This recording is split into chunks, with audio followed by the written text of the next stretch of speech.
ut pro tua clemencia. Hi, I'm Brian E. Denton, author of the book A Year of War and Peace and the poetry collection Inspiration. Welcome to my channel. This video is part of a series I'm doing on Dante's Divine Comedy, wherein I read through the entire Divine Comedy, all three books, the Inferno, Purgatorio, and Paradiso, at a rate of 3 cantos or chapters per week. Or at least that's how it used to be before the Christmas break.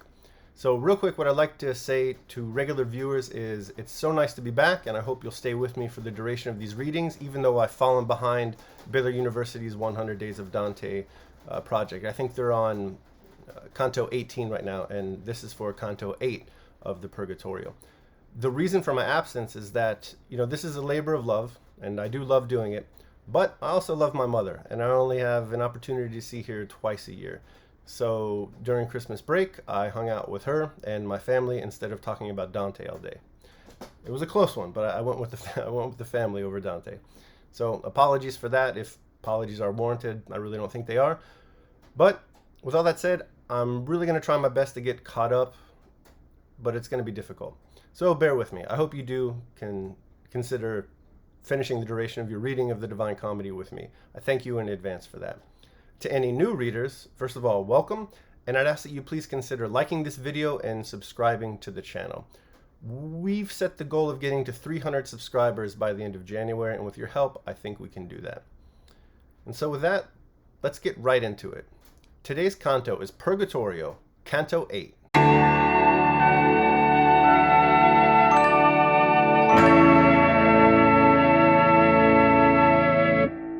A soul motions for Dante, and then pointing to the east, this soul says, "For nothing else do I have any care." Then he, along with some other penitent sinners, starts to sing the Te Lucis Ante. And you're just going to have to forgive my Latin pronunciation because it's just as bad as my Italian pronunciation and my English pronunciation. Dante the poet then addresses the reader for the first time in this poem, the Purgatorio. Remember, he addressed the reader a few times throughout the Inferno, but this is the first time he's doing it in the Purgatorio. And he asks the reader to pay close attention. What we're supposed to be paying attention to is the arrival of 2 angels. Each of them has a flaming sword in their hand. The tip of each sword, however, is chipped away. And these angels are robed in green, and they have green wings. One stands above our 2 poet pilgrim heroes, the other across the valley from them. Once again, brightness. Here, the brightness is emanating from the angel heads is too much for Dante.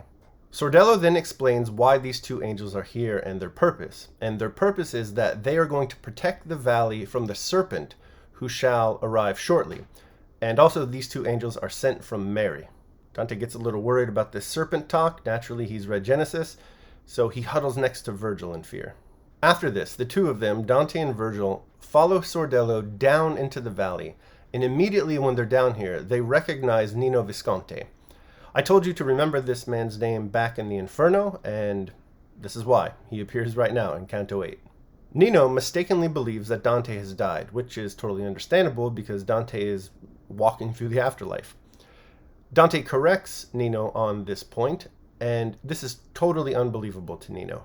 After this, Sordello turns to Virgil and Nino to this man Corrado Malaspina, another repentant sinner down here in the valley.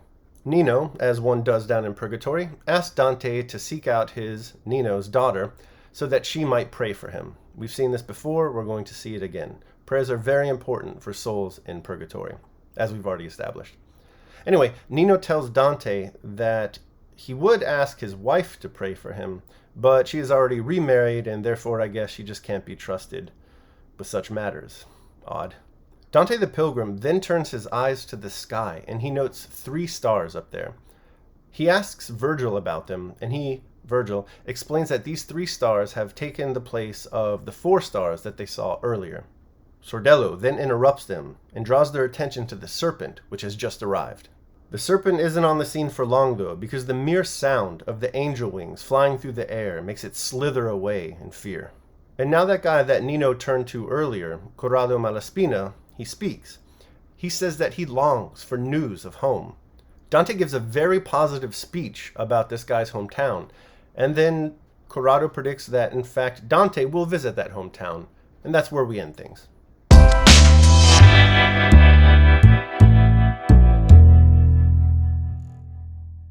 So the first thing I want to talk about today in terms of characters and themes for Canto 8 is the role that music plays in the Purgatorio. You may have noticed that already. There's a lot of singing going on down here. You have Canto 2's rendition of In Exito Israel. In Canto 5, they sing the Miserere. In the previous canto, Canto 7, they sang the Salve Regina. And now in Canto 8, they're singing the Te Lucis Ante. This isn't the last song in the poem. There will be many, many more. Everyone's singing. It reminds me of Ephesians. And be not drunk with wine, wherein is excess, but be filled with the Spirit, speaking to yourselves in psalms and hymns and spiritual songs, singing and making melody in your heart to the Lord.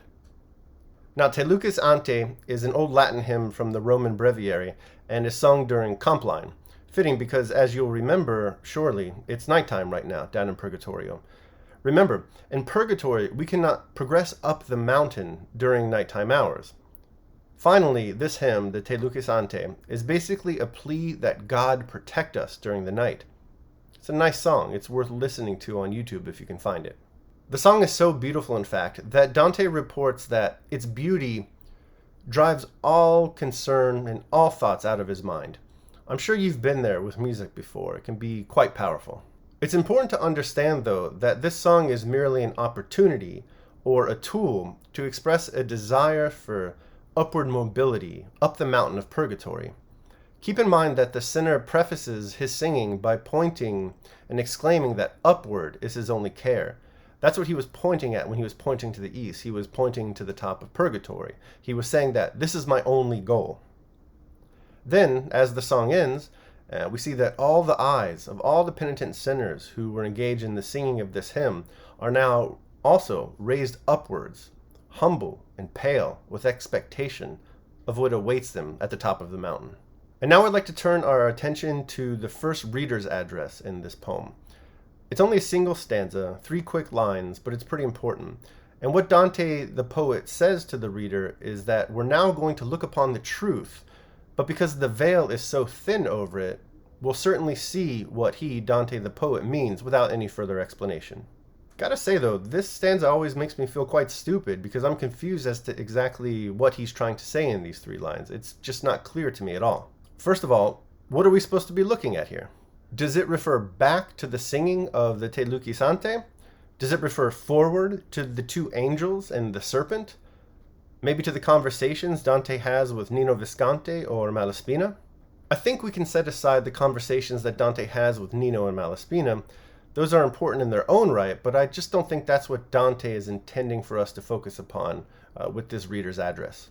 I'm convinced that what we're supposed to be contemplating here is the idea of temptation. So let's look at that.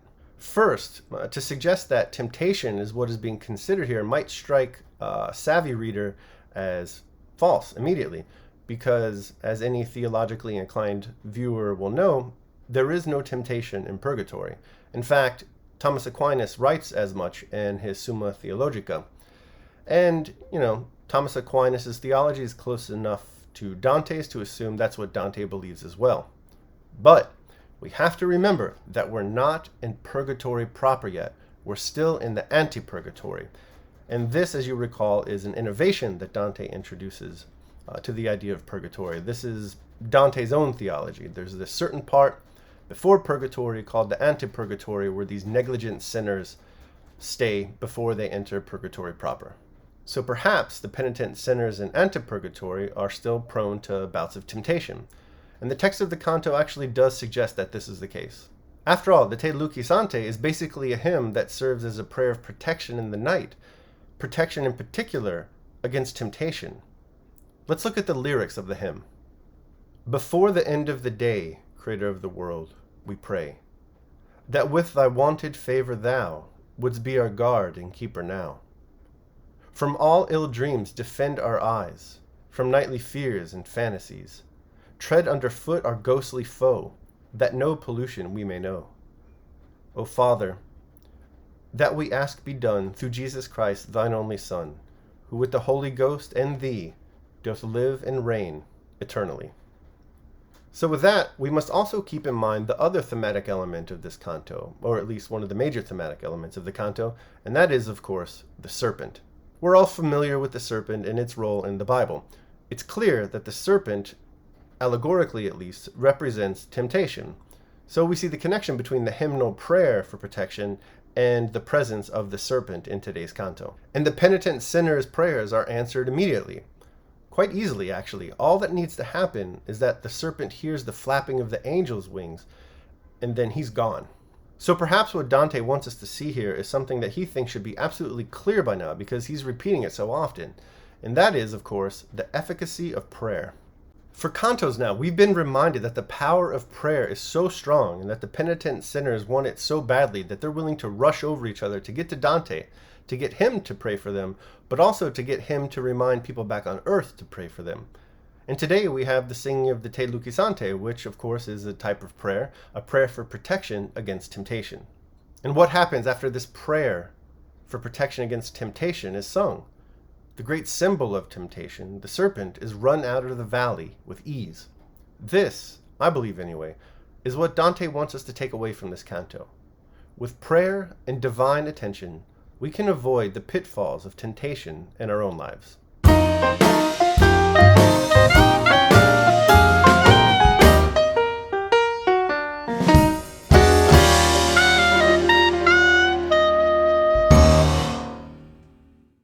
In order to keep you mindful of temptations, I want to leave you with the following meditations today.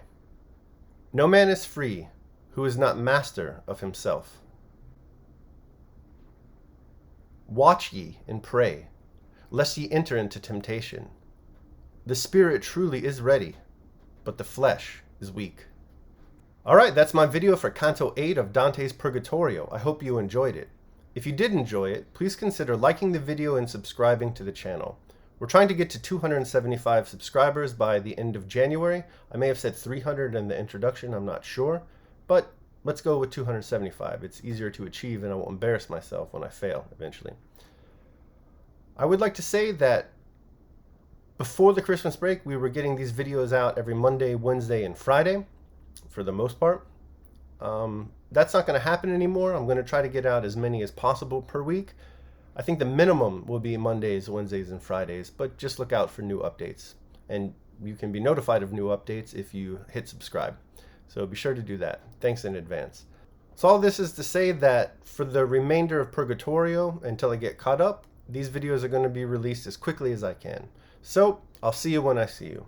Until then, take care of yourselves and others.